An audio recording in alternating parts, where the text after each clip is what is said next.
I can't calm down about this opportunity to visit with Dan O'Rourke, what you are doing. And for those that aren't familiar and didn't read the Athletic article or haven't heard the buzz, you're going to ride a bicycle across America to benefit blindness and children with blindness and their literacy. This is such a cool event that you've put together. How about the genesis of it? How did this come about? Well, I guess late last summer, I came up with this idea to ride Route 66 to honor my dad. My dad's blind. My grandfather was blind. I never met my grandfather, but both of them had RP, which is retinitis pigmentosus, which affects their sight. As they age, it just deteriorates. So an example of my dad is that if you were to take a piece of paper and poke 2 pinholes in it and hold it up to your face, that's his sight of it, or his field of vision. So, and it affects people at different ages, and a lot of times you're legally blind in your early 20s.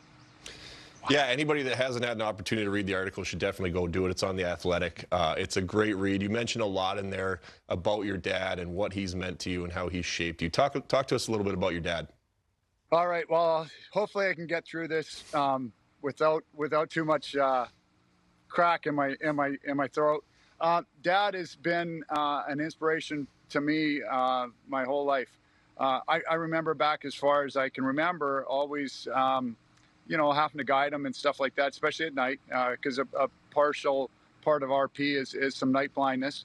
So that was just a part of us growing up. But the thing with my dad is there was never one time where he said, no, I can't do that with you guys. He found a way. It didn't matter what it was. If I was playing baseball and I wanted to get better at pitching or whatever, Dad would be out in the backyard and he was hoping for hope that I hit the glove, because he might not attract it, but he always found a way and never once made blindness an excuse for what he could do and what he couldn't do. From that generation to your generation to your son, Austin, maybe my favorite quote in a story that had about 30 amazing quotes. These were his words. Dad, I know you're going to either die on the bike or finish. There's not going to be an in-between. That level of commitment and the fact that your son recognized it, how'd that make you feel? Phenomenal.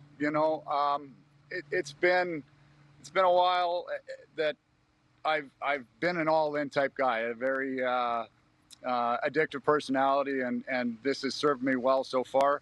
I think that stubbornness is attributed to my dad and how he raised me and my brother. Switching gears a little bit to your refereeing, you had an opportunity to ref the Stanley Cup final, and I always wonder if these kids yell at you as much as I did back in the day. We still got along great. I don't know how it is now, but what was that like, getting a chance to be in that atmosphere? Obviously, Vegas was just out of control. Yeah, it's unbelievable. Anytime you get a chance to work a Stanley Cup final, it's one of those things that you just never forget. But the entertainment and the way that Vegas presents their games, it's unbelievable. It's a completely different atmosphere, and the loudness and the volume and just the entertainment that they bring to that building is just one of a kind. Another thing that's mentioned in that Mike Russo article, and we just flashed it up on the screen, 6 different Cup finals you've worked. The pace of the game gets a lot of attention. We hear it all the time. It's faster than ever. You've got to keep pace with that. How do you do that? Well, a lot of it comes down to hockey sense, officiating IQ, reading the play, and giving yourself a chance to anticipate where that puck is going or most likely will go.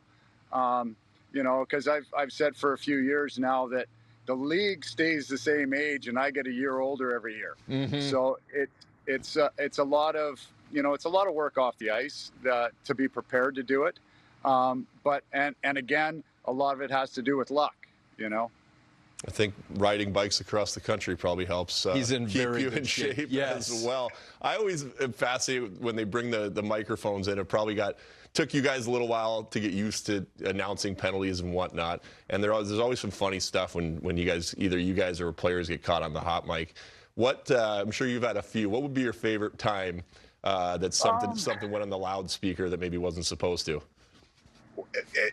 There's a bunch of them, and I don't remember the exact player of who it was, but he was giving me it pretty good, and my mic might have got turned on a little early by accident, but it was just one of those small mistakes that you make, and it might have ended up on a little colorful. So. We understand where you're going with that. I once asked an NBA official, what's the hardest call to make? And he said, without hesitating, block or charge. For an NHL official, what's the hardest call to make? Hardest call for us, and the funny thing is it's the hardest call, but it's also the easiest call, and I believe it's high sticking. It happens so quickly, and it is just human nature to throw your head back. And whether that stick hits you or not, it's very tough, and it happens in a blink of an eye, and you're kind of, if you get caught looking down towards the puck, by the time you lift your eyes up to see if there was contact or not, it's gone. So, but when it does happen, and it can be the easiest call, but that's the one I think if you asked our guys, that could be one of the toughest ones that we do on a nightly basis. And it's one of those, it's a yes or no. You either high sticks you, there's no judgment in that one. So if you got it wrong, everybody's going to know about it. And when you get it right, nobody really cares because they think it's the easiest call we got. We want everyone to know what you're doing with this Ride for Literacy and tell you how the entire hockey world is behind you. Thanks so much for coming on the show, and thanks for doing this. Guys, thank you so much for having me. Getting this story out is what I want to have done as many times as I can. The more we can get this out in the public, the better it is, and the kids are going to benefit tremendously for this. Blindness awareness will get all the attention it deserves. Thanks again, Dan, for joining us. Great job, Dan. Thanks, guys. I appreciate it.